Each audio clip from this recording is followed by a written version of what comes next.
W.E.B. Du Bois's theory of double consciousness. In his text, The Souls of Black Folk, W.E.B. Du Bois explained the plight of African Americans.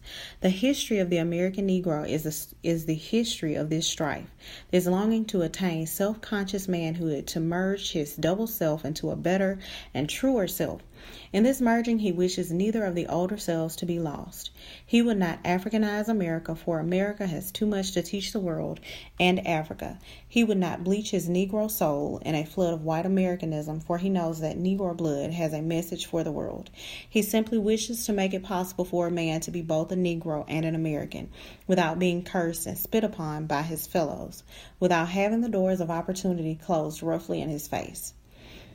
For the original formulation of the theory, Du Bois developed the theory to explain the plight of marginalized African Americans, whom he described as dithering individuals, constantly trying to merge the two-ness of themselves. African American culture and the wider spectrum of American culture, a culture that is undeniably tethered to the dark history of slavery. It is the idea of blacks trying to manage the concept of the dual self in order to be accepted in both cultures. According to the theory, African Americans and other marginalized groups have to view themselves not only through their cultures, but also through a lens that has been established by mainstream white culture, which maintains racist roots that have been tied to the concept of slavery. When one even considers popular culture, one can understand from the tenets of this theory why so many blacks relegate themselves to occupations in entertainment, which reflects a slave mentality. Similar to slavery, where slaves worked to maintain the plantation, build economy, and serve as entertainment, so many blacks of high athletic ability ultimately play professional sports, serve as entertainment, and essentially serve the capitalist machine, which primarily is run by white males. Ultimately, African American males see themselves through mainstream society's lens, which causes them to resort to sports and entertainment. As explained by double consciousness, many black males, along with society, do not immediately associate themselves with being academic scholars. Thus, African American males select and are offered less challenging coursework as a result of society's expectations for them. Du Bois described blacks as not having a true identity of self as a result of this constant reflection of oneself through mainstream cultural values. With Du Bois' assertion that blacks lack a notion of the true self, one can also understand why so many black males live down to the negative representations of themselves featured in every type of media that highlight the black problem. The theorist. W.E.B. Du Bois was born in Great Barrington, Massachusetts in 1868, following the legal emancipation of enslaved blacks. Although African American, he grew up in an area where his race did not seem to impact his early social life with other youth. As he continued to grow up, he realized his difference and the impact of his race on others' perceptions of him. Because of his academic talents, he went on to earn a bachelor's degree from Fisk University, where he learned a great deal about race and the two worlds of the South. He later earned a second bachelor's from Harvard, where he realized he did not completely fit in and more so felt the double consciousness that he described. He ultimately went on to earn his PhD from Harvard, and Du Bois later wrote the first assessment of a black community in the U.S. upon completing a research project through the University of Pennsylvania, and the research was later published as the Philadelphia Negro. Upon recognizing the hardships of African Americans, including himself, one who was educated and having the tools to improve those circumstances through the education he had been afforded, much of his writing addressed this problem. Further refinements of the theory include works by Paul Gilroy and Frantz Fanon, both of whom expanded the discussion to include the international plight of blacks. Paul Gilroy, a British academic, included the transatlantic trade route and the exclusion of British blacks within the discussion of double consciousness. He described how blackness was perceived as an entity that could infringe upon the sanctity of Britishness and was thus overlooked to never be discussed or addressed. It simply became a problem that society disregarded. Frantz Fanon was a native of Martinique, which was under French rule. He essentially psychoanalyzed the marginalized black individual in his important work, Black Skin, White Mask. In the work, he discussed the impact of colonization and how blacks are never free from its wrath. Their fates are forever tied to it, and their willingness to comply contributes to their double consciousness, causing them to yield to their oppressors, while they also feel the tug to their heritage and roots. Several theorists also introduced the discussion of gender incorporated along with double consciousness.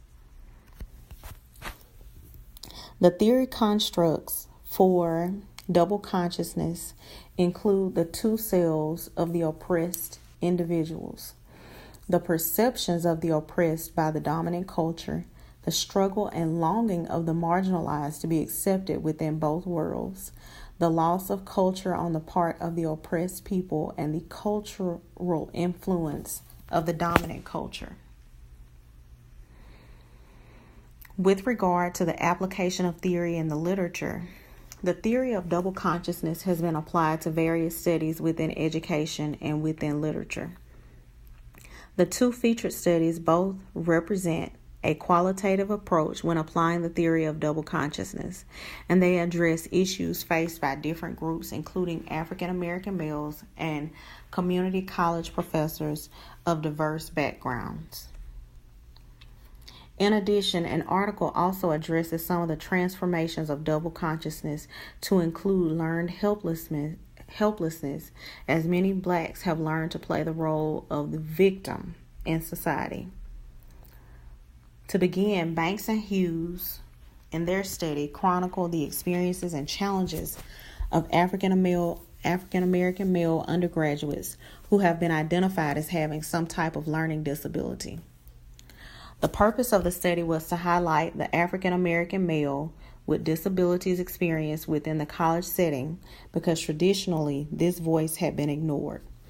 This study featured an examination of this topic through critical race theory with an emphasis on double consciousness. In this study, 12 African American male participants with disabilities underwent a phenomenological interview process after successfully completing one semester of college coursework. Upon data collection and analysis, this study found that disability labels led to diminished expectations, which caused students to develop alternative narratives in order to overcome lowered expectations and self-perceptions. This study also found that African American male students with disabilities found a more welcoming and nourishing academic home within a historically black college setting. Similarly, Levin and his team applied critical race theory with an emphasis on double consciousness to their study of community college faculty of color. The purpose of this study was to examine the identity conflicts that ethnically diverse faculty members face within the community college setting. Data was collected from the various narratives and stories that were shared by faculty members of color, and one dominant theme that researchers found was that ethnically diverse faculty found the need to suppress their personal identity in order to maintain their acceptance within the college environment. Finally, a present-day transformation regarding double consciousness was presented in an article entitled Double Consciousness in Black America by McWhorter. In this article, the author highlighted the trend of African Americans who perceive themselves through the lens of mainstream culture as ones who are incapable, let's say, for example, of acquiring employment or earning an education, due again to a mentality that stems from slavery, where individuals claim that they are bound by the shackles that society has placed upon them. This is an article that highlights blacks who have assumed the role of the victim, one who is helpless. With regard to application of theory to a chosen contemporary issue, black males are overrepresented in special education courses. They lag behind their peers in academic achievement, and they are disciplined and suspended from schools at higher rates than their peers by staggering numbers. Double consciousness could explain this phenomenon. The theory could explain why so many youth would rather live down to society's expectations of them by allowing themselves to be subject to receive special education services or to simply serve as entertainment for their peers, since they have chosen to believe that they are not capable to do more than that. The proposed study could apply a mixed methods approach that carefully considers the theory of double consciousness in order to analyze and understand the current percentages and performance of African American males who are enrolled in a racially diverse middle school in the southeastern United States.